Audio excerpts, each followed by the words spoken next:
Olá pessoal que está acompanhando a gente ao vivo nas redes sociais. Estamos falando diretamente do centro da cidade, do Largo São Bento, onde fica localizado um dos nossos grandes patrimônios históricos de São Paulo, o Mosteiro de São Bento, que é um grande conjunto formado pela faculdade, pelo colégio e pela basílica dedicada a Nossa Senhora da Assunção.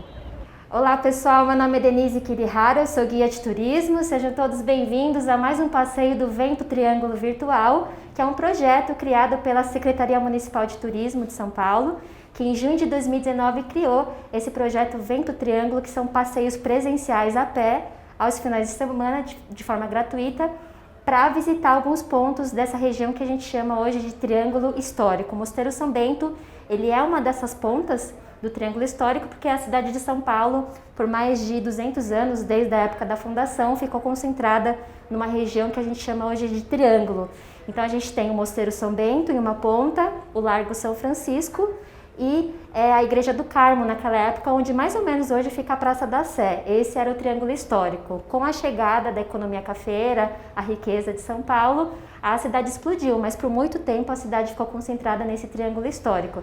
A gente está fazendo esse passeio de forma virtual, mas entre no site da Prefeitura, as redes sociais, mídias sociais, para vocês acompanharem a nossa programação e fazer esse passeio de forma presencial, tá bom? E quem vai acompanhar a gente nesse passeio pelo Mosteiro São Bento é o Dom Hildebrando. Vou só bater aqui para que ele vai receber a gente. Olá, tudo bem? Pessoal, esse é o Dom Hildebrando. Ele que vai conduzir a gente nesse passeio pelo Mosteiro São Bento. Tudo bem? Tudo bem, Tudo bom? Muito obrigada por receber a gente, Dom Hildebrando. Bom, vamos lá, pessoal. Opa, deixa eu segurar aqui para o senhor. Vamos lá começar o passeio. Espera aí que tem um... Dom Hildebrando, obrigada por receber a gente, para conhecer melhor o Mosteiro São Bento. Eu falei um pouquinho lá fora, né, com as imagens aéreas do Mosteiro São Bento, que é um conjunto formado pelo colégio, faculdade e a basílica dedicada a Nossa Senhora da Assunção, certo?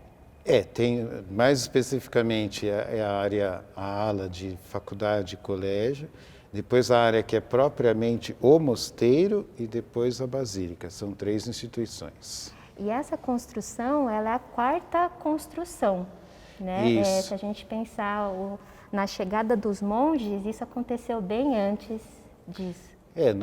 Nós viemos para São Paulo cerca de 40 anos após a fundação da cidade, né? Então, ainda mais no período, no século XVI, é quase como chegar no dia seguinte. Para chamar um transporte que vinha da Europa até aqui, né, numa terra ainda pouco, onde até as vias de acesso eram muito pouco conhecidas, já era, né, chegar 40 anos depois era quase que chegar no dia seguinte realmente. Foi em torno de 1600, mais ou menos, a chegada dos monges aqui, nesse terreno? Mais ou menos essa época? A fundação de São Paulo é 1554. 54. Isso. Nós somos 1598. Pouco depois. Isso. Bem pouquinho, quase junto com o nascimento da cidade de São Paulo. E inicialmente aqui foi construída uma capela e com o tempo houve muitas transformações ao decorrer do tempo. E a gente pode dizer que essa última construção é entre 1910 e 1922, do jeito que está hoje? Na realidade começa em 1903. 3, tá. 1903, a área começa lá na ala do colégio, a reforma, né, a reconstrução e por último chega aqui na igreja, né? É importante entender o seguinte, a igreja que tinha aqui antes era muito parecida com a do pátio do colégio. Só que quando os alemães chegaram, eles perceberam que toda a parte de estrutura, de teto, né, que era de madeira, estava condenada pelo cupim. Porque o mosteiro, apesar de ainda ter um único monge, mas tinha um monge aqui, né, por muitos anos houve uma degradação muito grande da comunidade na época e o mosteiro foi ficando meio que abandonado. Então, eles acharam mais fácil derrubar a antiga construção e fazer uma nova, né, que seria essa aqui, do que deixar a anterior. Então, né, hoje as pessoas teriam um sentimento mais assim de conservação, né? Mas não era, no início do século XX não era a ideia, né? Já que era economicamente muito caro restaurar aquela construção antiga, então põe abaixo e faz outra. Era uma ideia muito mais, né? Como, aliás, todo o centro de São Paulo, tanta coisa foi derrubada para colocar uma coisa nova, né? Então, é uma transformação normal. E é interessante porque essa construção, ela, de certa forma, ela é um ícone da transformação de São Paulo em praticamente uma região de gente caipira, que não tinha importância nenhuma dentro, digamos assim, do Império Brasileiro, né? Não tinha importância nenhuma em relação a nova república, não tinha importância nenhuma, né? São Paulo era insignificante dentro das outras regiões, das outras cidades do estado do país, né? E quando começa a riqueza do café, né, que começa a vir mais uma afluência maior, não só de brasileiros, mas principalmente de migrantes europeus, aí é que se constrói esse mosteiro, que era gigantesco para o período já, porque nós estamos falando de uma cidade ainda, na época da construção dessa mosteiro, uma cidade de mais ou menos em torno de 100 mil pessoas. Cresceu de uma forma muito acelerada. Então, isso aqui era muito grande para uma cidade de 100 mil pessoas. Até hoje, numa cidade de 100 mil pessoas, você ter um mosteiro desse seria gigantesco, né? Mas já foi um pouco visionário, né? Mas aí, então, é interessante perceber isso, né? Quer dizer, os alemães, eles vieram com uma perspectiva diferente, né, de uma evangelização através de todas as formas possíveis, né? E o senhor falou dos imigrantes alemães, o arquiteto responsável por essa última construção foi o alemão, e a gente tem uma influência europeia muito grande, né, na decoração, sim, na arquitetura. Tudo aqui ele remete a um pouco a uma espécie de um repensar toda a história da igreja, porque aqui você vai ter uma mistura de românico, né? Alguma coisa de barroco, o gótico, né? E um próprio do bizantino, e depois uma parte ainda... Egípcio também tem um pouquinho? Que na realidade é próprio da arte baronense. Tá. Então, você passa por várias fases da arte cristã, né? Com alguma novidade também, e na realidade, num complexo que é a fachada. Ela tem um aspecto do chamado neogótico alemão, né? É inspirado no gótico, mas simplificado já para o início do século XX, mas é o gótico alemão, né? E a igreja aqui mantém do gótico a altura. Que essa imponência já, quando o visitante entra, já encontra essa imponência, né? A questão da altura já é um pouco essa característica do gótico, né? E a gente percebe também, Dom Hildebrando, as cores que são mais escuras são características da arte bizantina? Essas cores mais escuras que a gente percebe aqui? Ou não? Também. Do bizantino, o que que é mais característico aqui é a muita decoração. Tá. Né?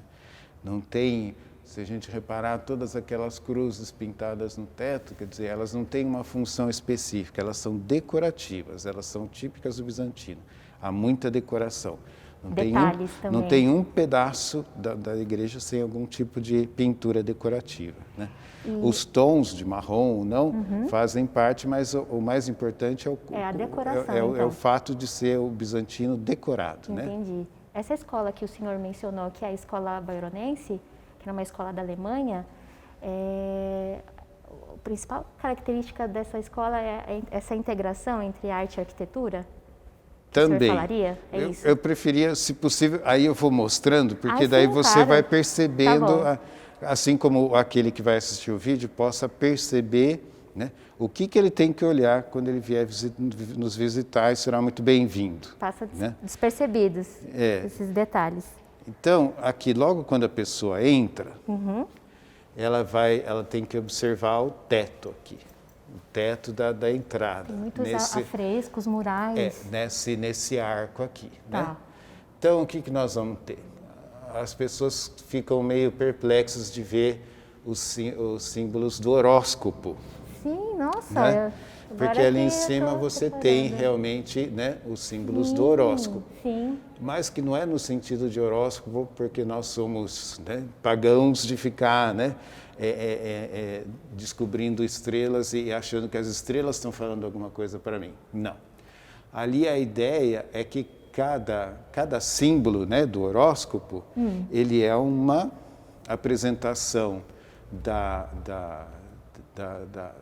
do cosmos, das estrelas, de acordo com cada mês do ano, certo? Certo. Então, na realidade, você tem aí, né? Então, você tem isso, você tem o cosmos e você tem o tempo. Né? Aí você tem ali o elefante. Aqui do lado. Isso. Tá. Que ele vive na terra. Aí você tem ali a cotovia, que vive no ar. Ah, uma ave, tá. A cotovia. Aqui você tem a salamandra, o animal de fogo. E depois você tem aqui a baleia, que vive na água. São então os você quatro tem elementos, então. Isso, a terra, o fogo, a água e o ar. Os 4 elementos. Então tudo isso, mais o símbolo, né, do tempo e do cosmos, aí a pessoa tem que perceber que quando ela entra na igreja, o que você olha primeiro? Que chama mais atenção? O Cristo lá em cima, certo? O altar principal. O Cristo lá em cima, certo? Certo. Então você sabe que você está entrando na casa do Senhor, de todo o cosmos e de todo o tempo. Né? Então é isso. Né? É isso que a pessoa tem que pensar. É uma linguagem. Né? A igreja, aqui, dos aspectos da arte bayronense é esse, é resgatar a antiga ideia do românico, de que a igreja ela é como uma história em quadrinho. Ela conta uma história para você. Né? Ela está te contando sobre alguma coisa. E você, como uma história em quadrinhos, pelos desenhos, você tem que entender. Eu vi também que tem algumas passagens, acho que no teto, algumas passagens da vida de São Bento. Isso, também, nós vamos chegar lá. Tá. Então aqui você já sabe que você entrou na casa do Senhor de todo o universo e de todo o tempo, certo? Certo. Aí você continua caminhando. Pode vir comigo. Vamos lá, pessoal. O visitante aí, o nosso hóspede aí no vídeo, pode me acompanhar também. E é bom sempre caminhar aqui no meio, porque consegue ter essa visão mais geral desses detalhes. Aí a gente para aqui no meio e volta para trás, olha para trás novamente. Chama atenção o vitral, que o senhor queria mostrar primeiro. Isso, o vitral. Certo. Aquele vitral ele já está te contando uma outra história. Né? Por que você entrou aqui? Né? Porque você, de alguma forma, foi, né, convidado por uma palavra, né? Que isso daí são os 4 evangelistas. São Marcos, o leão alado, a águia é São João. No centro? Não, embaixo, ali. né? Ah, tá, agora eu tô vendo, certo. O touro alado é São Lucas e lá em cima é o anjo São Mateus, certo? Então você tem os 4 evangelistas com a pomba como símbolo do Espírito Santo no meio, Então você foi convidado a entrar aqui na igreja porque você ouviu uma palavra, né, ao Evangelho, e você foi inspirado pelo Espírito Santo. Tá? Essa é a ideia. Aí você entrou, aí você começa a olhar. Olha, esses arcos, eles não são góticos, porque o arco gótico ele é ogival. Né? Esse aí é bem esférico, né? Bem circular. Então são arcos românicos da ideia da construção de basílica no Império Romano, né? Aí você percebe, como nós já falamos, ela é muito decorada, essa igreja. É um aspecto do bizantino. Ela é alta, né? E ela tem uma luz assim, um pouco, parece que ela é escura, mas não é que ela é escura. Ela é para criar um outro, é uma luz que só quando você está aqui dentro é que os seus olhos se acostumam com essa iluminação menor, que é justamente para ser mais introspectivo. Então esse é o gótico. E também os vitrais, né? Têm essa ideia também das luzes do sol também, que representa a luz divina? Eles só aparecem, eles só vivem através da luz, né? Da luz que você pode ter essa ideia também. Né? Então você vê, né, que tem essa, você já vai entendendo que então você tem a influência do românico, do gótico, né, do bizantino, né? E depois nós vamos falar da arte baronense em si. A gente pode falar que é eclético, é uma mistura? Pode. Mas é de uma maneira harmônica, né? Que isso é uma conquista da arte baronense no sentido de homenagear todas as linhas arquitetônicas da igreja, mas fazendo uma construção não que fosse uma abominação, né? Mas uma construção que fosse realmente harmoniosa, né? Aí você observa, né, os altares laterais, eles têm sempre, né, o lírio da paz, né? A paz é importante para os monges, né? O lírio também é o símbolo da pureza, né? É preciso, né, ter uma certa pureza de coração para essa experiência espiritual, né? São 8? Nossa, tem bastante altar lateral, né? Isso. E na realidade, todos eles também têm sempre a palmeira, né? Que é símbolo do deserto, né? Para lembrar os monges do período do deserto. Os monges são muito antigos, né? Já no século II você já tem historicamente a presença dos monges que viviam nos desertos, né? Então estão representados ali através da palmeira, né? Que no ambiente, né, de deserto e criando o deserto no coração, você se abre a uma experiência espiritual de pureza, né, e de paz, né, representado pelos lírios. Aí é importante também lembrar, embaixo no altar, no frontão do altar, você tem uma cruz chamada celta gemada. Todos têm, inclusive, todos, né? Todos a cruz com uma roda, né, que a envolve, né, e as gemas que são as pedras, né? As pedras são mais uma questão de estética, né? Mas o fato da cruz celta, né, ela é a cruz novamente com a ideia de que aí você tem as 4 estações do tempo, né? Primavera, verão, outono e inverno, ou seja, novamente o Cristo como Senhor do tempo, né? Mas lembram também, né, espiritualmente para nós, o fato de que se nós hoje somos herdeiros dos alemães aqui nesse mosteiro, os alemães são herdeiros dos irlandeses e dos ingleses, onde essa cruz é a cruz comum, né? Que é chamada cruz celta, que são os povos mais nativos da região, entendeu? Então ela está te contando isso. E ela está falando mais o que para você? O que é a igreja? Ela está te apresentando o que eu sou, né? Eu sou uma construção, né, fundada pelo testemunho dos apóstolos. Então as colunas, né? Os 12 apóstolos. Isso, as colunas são são dedicadas a cada um dos apóstolos. Filipe, Mateus. Isso. Certo. E que eles seguram sempre a forma de testemunho último, né? Que é a morte, né? Que é a forma de martírio. Onde o mais interessante talvez seja, né, o São Bartolomeu aqui. Aqui do seu lado direito. Tá. Que ele segura o próprio rosto. Ele foi escalpelado vivo, ou seja, teve a sua pele tirada com ele vivo, né?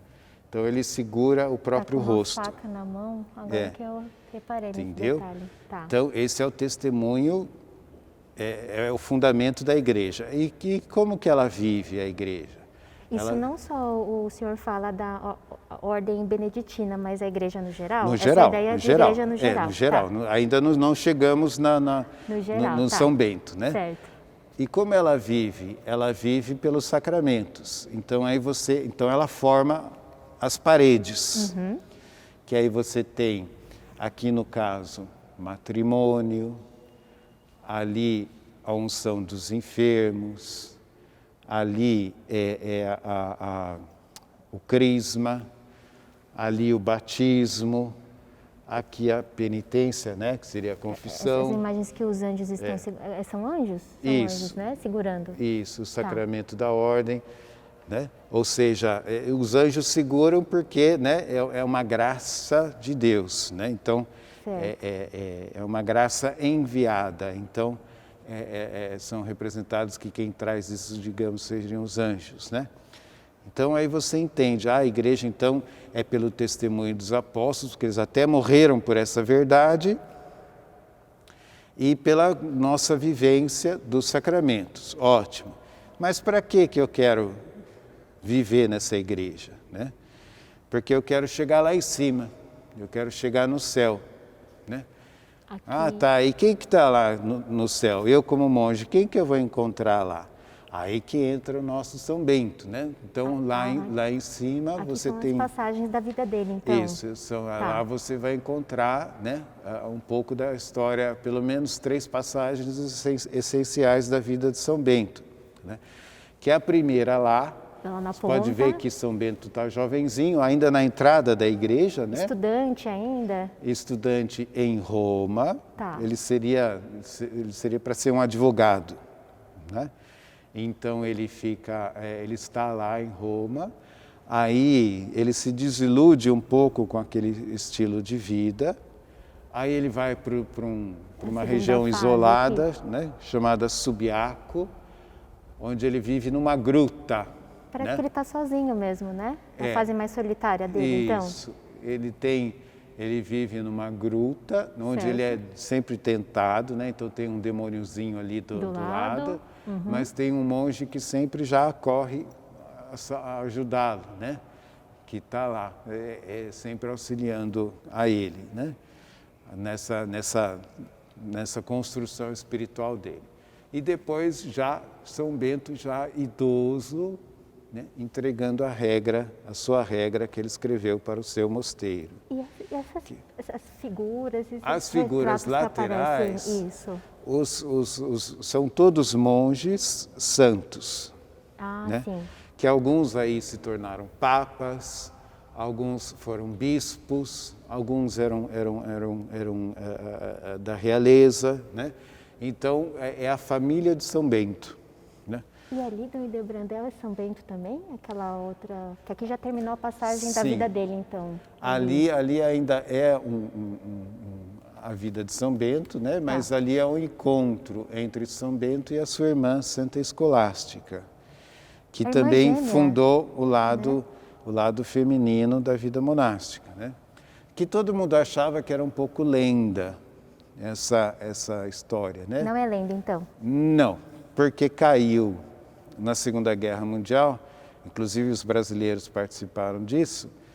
Os alemães estavam, né, na Itália, estavam no mosteiro de Monte Cassino como uma espécie de fortaleza, e os americanos bombardearam o mosteiro, né? E uma bomba caiu bem no altar.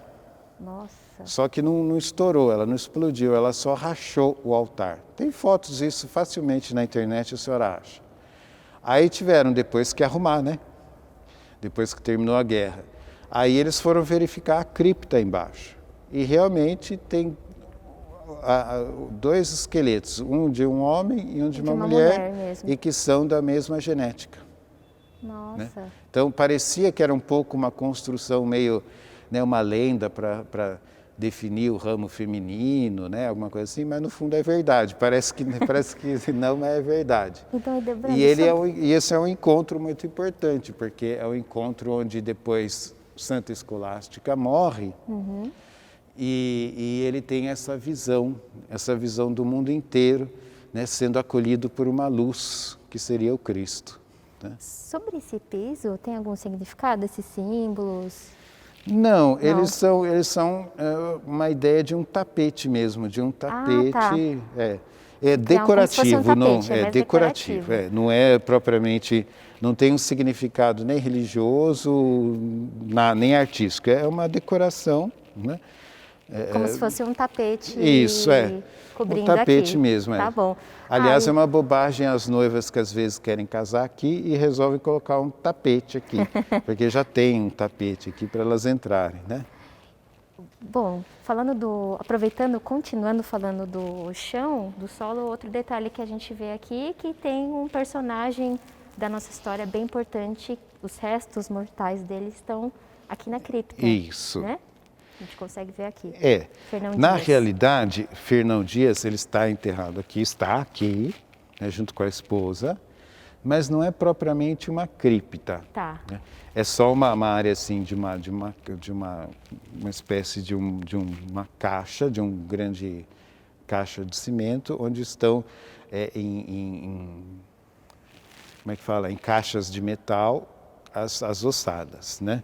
Mas não é propriamente uma cripta no sentido que a gente tem de cripta. Então né? ele está enterrado mesmo, é um Ele caixão aqui. mesmo. Aqui é onde a gente está mesmo. Entendi. Não é mais um caixão porque foi colocado, né, numa caixa de metal, a ossada só, não é a ideia de um caixão assim, né? Tá. Mas estão realmente aqui.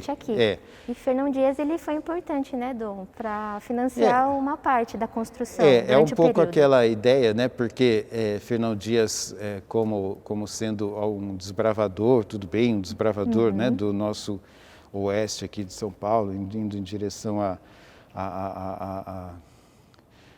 mais o interior do Brasil ou outras regiões assim, né, tanto é que a Fernão Dias é que vai em direção a Belo Horizonte, não é isso? Fernão Dias. Né?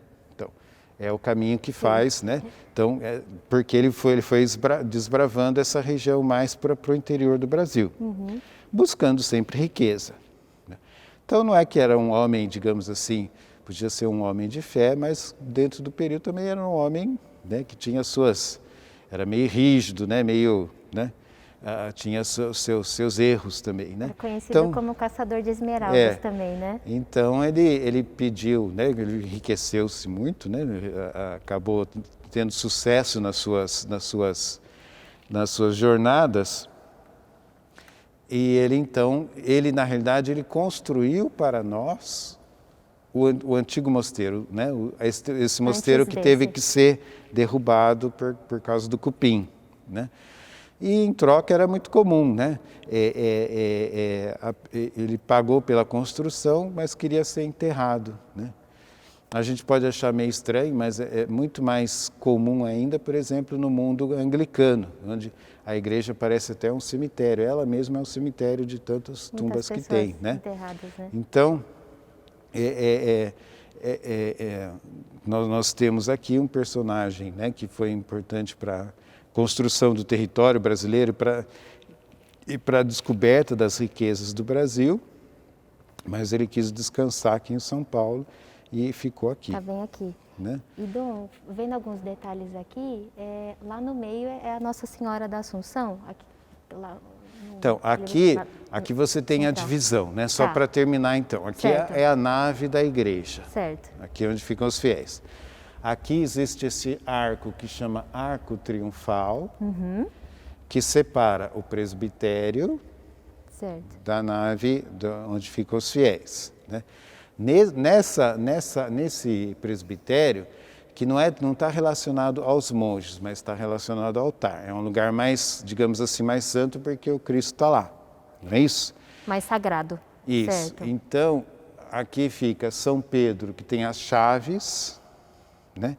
Que o Cristo fala, né, que tudo que ele ligar na terra será ligado no céu, tudo que será desligado na terra será desligado no céu.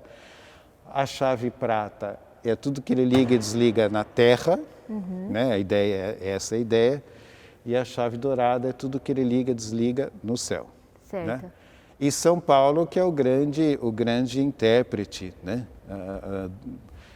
O grande guia para quem quer seguir o Cristo, como é que tem que ser, né? Ele, através das suas cartas, é aquele que nos dá a direção para esse sagrado, né? E o dia da conversão dele, 25 de janeiro, Isso, é aniversário que é da nossa aniversário cidade. de São Paulo Isso. também. Então, esse arco aqui, né, ele divide, né? Então, quando você, conforme vai caminhando e vai entendendo cada vez mais, né, a palavra de Deus, também vai se abrindo, né, o seu espaço para chegar ao sagrado. Né? Aí você tem mais dois personagens aqui interessantes.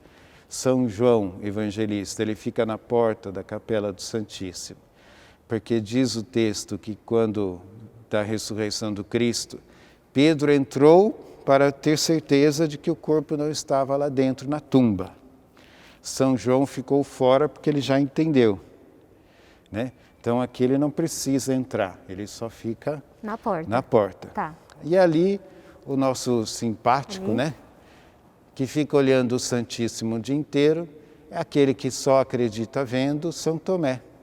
Então ele fica olhando o Santíssimo o dia inteiro. Se ele precisa olhar para acreditar, ele fica olhando o Santíssimo o dia inteiro, né? Para ele saber, né, para ele ter a fé Não é dele. por acaso a posição Não, dele, então. não, é mais uma... A igreja está sempre te contando uma história, ela sempre está te mostrando uma coisa, né? Aí esse aqui é o vitral da morte de São Bento, né? E que na realidade ao lado você tem a pintura dos profetas, né? Porque São Gregório diz que ele tinha o espírito dos profetas. São 8, então, né? Alguns dos profetas, né? E é um vitral, né, que, como sempre, né, na tradição da igreja, ele não tem que ser histórico ao máximo grau, né? Então, alguns personagens que estão ali como se estivessem presentes na morte dele, São monges? São pessoas da época da construção do vitral. Então, o tá. Papa ali eu acho que é Leão XIII, né, que são papas do início do século, entendeu? Como se eles estivessem presentes ali, né? Na hora da morte dele. Mas sempre naquela ideia de demonstrar que, né, certas coisas são atemporais, né? Aí, então, aqui na região do coro, aqui o coro é onde ficam os monges. Nessas cadeiras, quando tem a missa com canto Isso. gregoriano, eles ficam aqui, né? Isso. E eu tenho uma curiosidade, né? Que essas cadeiras, né? Chamam-se estalas. Estalas, isso eu não sabia. Que é a mesma coisa que depois você vai ter a estala que é onde você deixa o cavalo, e você tem a estalagem, né? Que é onde é o nome antigo para uma hospedaria, né? Estalagem, né? Então é a mesma ideia, né? É um lugar para ficar, um lugar para estar, né? Depois você tem lá no altar. Aí você tem duas peças importantes que são da antiga igreja. As duas imagens que o senhor está falando? Isso. Tá. Ali é São Bento, nós podemos chegar mais perto, espera um pouquinho. Tá. E ali Santa Escolástica, novamente. Que é a irmã dele. Isso. Era irmã gêmea? Irmã gêmea. Irmã gêmea. Aí você vai perceber elas são muito históricas, têm cerca de 350 anos, porque elas são de barro não cozido.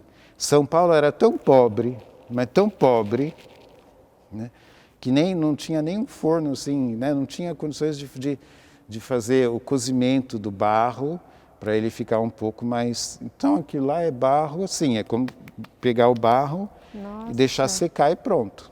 Então quando foi o restauro, Foi bem difícil, então. Teve que, imagino. eles só foram abaixados assim através de um sistema de escadas assim que tinha 5 centímetros só de diferença, até chegar numa altura que desce para trabalhar e depois voltar, porque quebra com muita facilidade.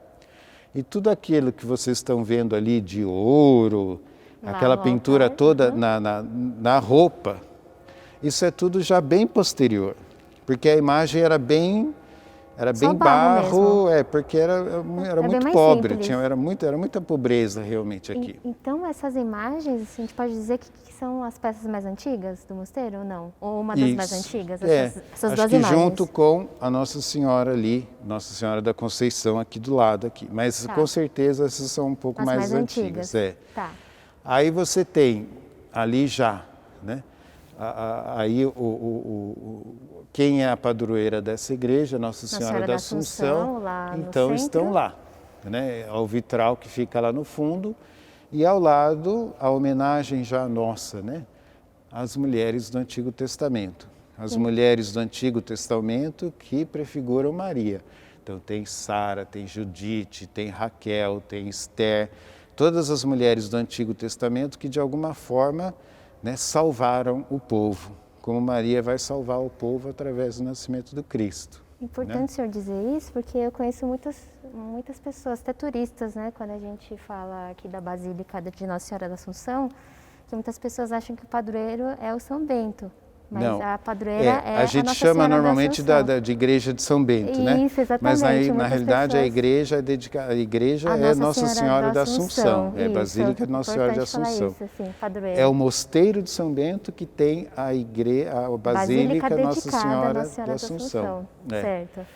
Né? Aí você tem lá em cima uma peça que veio da Alemanha, foi esculpida na Alemanha. Aquela cruz tem 4 metros de altura. Nós descobrimos quando os bombeiros vieram em 2006 para o restauro na espera do Papa. Para atender o Papa, Bento. Os bombeiros tiraram o Cristo de rapel, todas as imagens ali. A cruz tem 4 metros, o Cristo tem exatamente 3,33 metros e pesa 600 quilos. Nossa! E aí depois ao lado você tem, né, como está descrito, né, é São João e Nossa Senhora ao lado da cruz. E aí você tem a teologia de São Paulo, né, novamente voltando a São Paulo, né, você tem Adão e Eva ajoelhados perante o Cristo. O velho homem de cada lado aqui. Tá. O velho homem, Adão, se ajoelha perante o novo homem, que é o Cristo. E, Dom, parece uma pomba no centro, tem o santo e uma... ali é uma representação, isso é muito, muito alemão, né? Uma representação da Trindade. Então, você tem o Cristo, é o Filho, né? Tem Deus Santo. Pai, que é essa representação assim como um velhinho de barba. É muito alemã, é uma coisa muito antiga, só se encontra quase que nas igrejas alemãs, né? É mais raro, então, encontrar aqui. E a pomba do Espírito Santo. Entendi. Né? Você tem no Brasil, por exemplo, em algumas cidades de Minas, você tem também, mas é mais como forma esculpida. O Pai, o Filho e o Espírito Santo, mas como forma esculpida. Pintura, assim como velhinho de barba, é bem alemão mesmo, né? E essas imagens do lado da representação esses são do Espírito os patriarcas Santo? do Antigo Testamento. Ali está Abrão, ali está Salomão, ali está até São João Batista, né? Aí você tem todos os patriarcas, Esaú, Jacó, né? Todos os patriarcas do Antigo Testamento, né? Que são aqueles que levaram o povo e a salvação mesmo vai chegar pelo Cristo, né? E ao lado, em cima do coro, como é uma igreja dedicada a Maria, você vai ter a Anunciação. Debaixo desse vitral aqui, né? Primeira passagem. Tá. São passagens da Maria? Nossa Senhora da Assunção. Isso. A Anunciação, a Visitação, o nascimento lá em Belém. Continua aqui desse lado. Aqui a apresentação no templo. Depois aquele lá é uma figura até bastante pouco comum no Brasil também, que seria o casamento de José com Maria, e depois lá, né, a dormição de Maria novamente. Nossa, o casamento dos dois eu acho que é bem raro mesmo. ver essa É cena, difícil né? ter Na esse igreja. tipo de pintura. Agora aqui, para aquele visitante que vem aqui, para daí falar de arte boronense. Agora nós chegamos na arte boronense. Então, está vendo aquele Cristo lá? Repara bem nele. O Cristo que o senhor fala é do Isso, o maior. Isso, é. Tá. Ele está, aquele tipo de saia, que é uma veste meio de rei, né? Tipo uma veste mais simples, mais uma coisa mais mais real. sofisticada, não parece? A saia, a roupa que ele está E aí usando, ele né? está numa posição quase que descansada, né? E com o braço direito, né? Ele está em posição de bênção apostólica, que é a mesma posição que aqui, né? Que é do Pedro. Né? Que Qual o significado disso? é um credo, né? É uma confirmação de fé. São as duas naturezas de Cristo, a divina e humana. Ele é verdadeiro homem e verdadeiro Deus. E as três pessoas da Trindade, né? O Pai, o Filho e o Espírito Santo. Tá. Né? Que é o credo básico, né? Para ser cristão, né? Certo? Certo. Aí então você viu aquele lá, né? É um Cristo que está descansado e em posição de bênção. É a teologia do norte da Europa, né? Onde a cruz é o trono do Cristo, é o trono do Cristo, não é? Diferente do Cristo do período barroco, né? Ele já está com outra vestimenta, outra expressão também. Ali você vê que o que o artista coloca mais, acentua mais, né?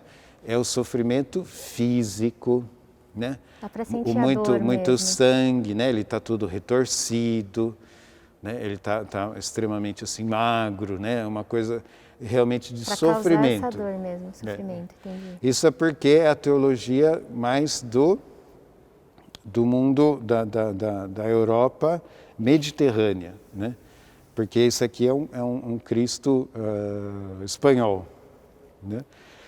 Onde você tem, então, a cruz para o mundo anglo-saxão é o trono do Cristo, e para o mundo mediterrâneo, que seria ali a Itália, o norte, o sul da França, Espanha, Portugal, a cruz é aquela ideia de se valoriza o sofrimento do Cristo, né? Então você tem essas duas. Aí para terminar, para você entender, né? Tudo isso, o que faz assim que seja meio diferente, apesar de a gente não perceber muito facilmente os detalhes, o que também dá a diferença é o influxo da arte mural egípcia, que você percebe bem nessa parede aqui. Você tem as figuras alongadas, de perfil. De lado também. De perfil, né? E são sempre imutáveis, não tem movimento, né? Então, tudo que você está vendo aqui, o que você entende assim, que é meio diferente, que tem um ar meio diferente, até mesmo o uso de cores, é porque está baseado na pintura mural egípcia antiga. Por quê? Só para terminar, para vocês entenderem, né? Eu sei que eu já falei demais. Não, imagina. A construção dessa igreja é num momento em que o mundo, né, ocidental, né, está numa ideia, vive uma consciência comum positivista. O homem consegue tudo com a sua técnica, com a sua ciência. Só que essas coisas já começam a ficar meio, né, 1912 já naufraga, literalmente. O navio infundável, o Titanic, afunda, né? Então, o homem está muito seco, ele acha que ele não precisa de fé. Ele não precisa de nada, ele só precisa estudar e ter técnica e ciência que ele resolve todos os problemas dele, né? Só que, ao mesmo tempo, no final do século XVIII, né, XIX, desculpa, foi descoberta a tumba de Tutancâmon.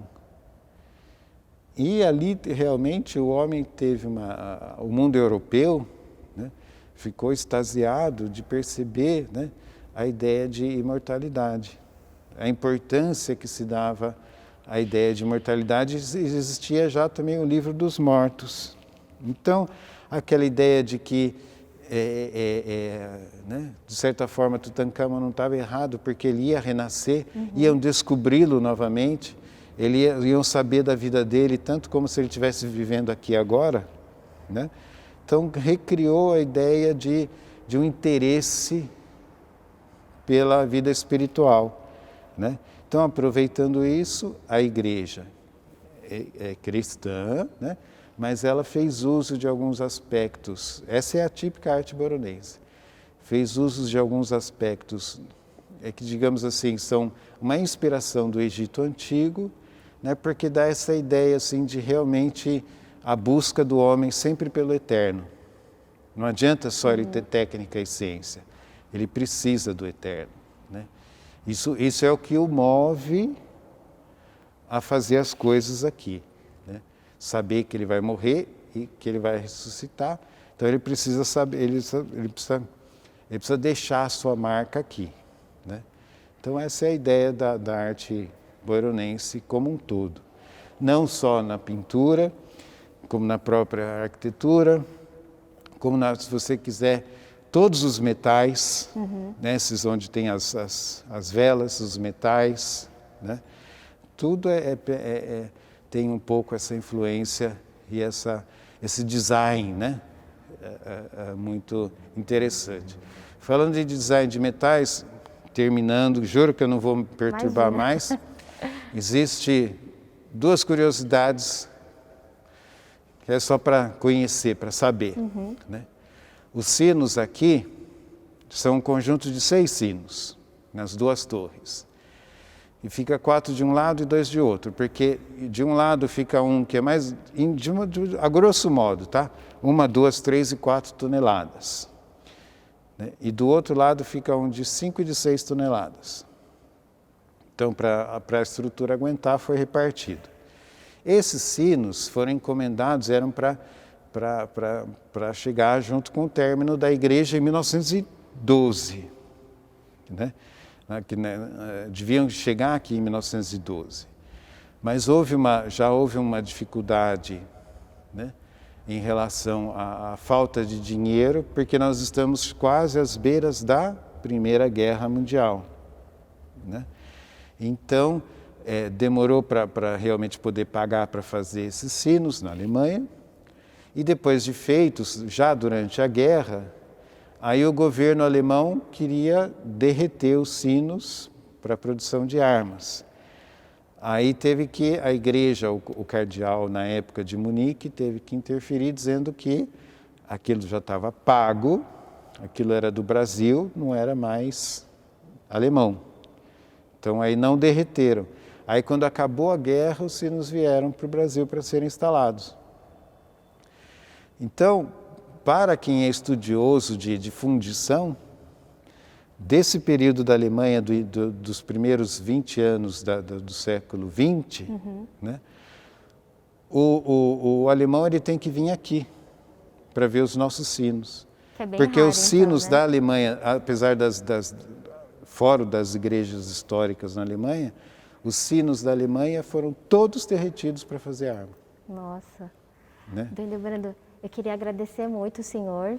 Se fosse por mim, eu ficaria horas aqui vendo esses detalhes. Queria agradecer muito o Mosteiro São Bento e o Dom Hildebrando por receber a gente e por trazer essas informações, essas riquezas valiosíssimas. Muito obrigada, foi uma honra para mim e acredito que foi uma honra para todo mundo que está assistindo ter a oportunidade, essa experiência de ter um passeio conduzida pelo senhor. Muito obrigada mesmo por essas informações, muitos detalhes eu mesma não sabia.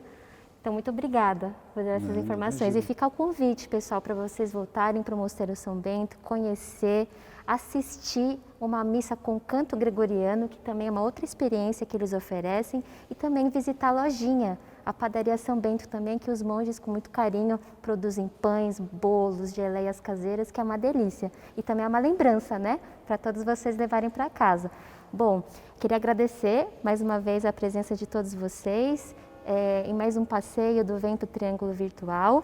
Acessem o site da Prefeitura e nas redes sociais também, no Facebook e no Instagram, Turismo Pré-FSP, para acompanhar toda a nossa programação e fazer também o passeio Vento Triângulo Virtual, tá bom? Muito obrigada e até a próxima. É isso aí, pessoal, terminamos mais um passeio do Vento Triângulo Virtual, mostrando parte do patrimônio que a gente tem aqui na região do Triângulo Histórico.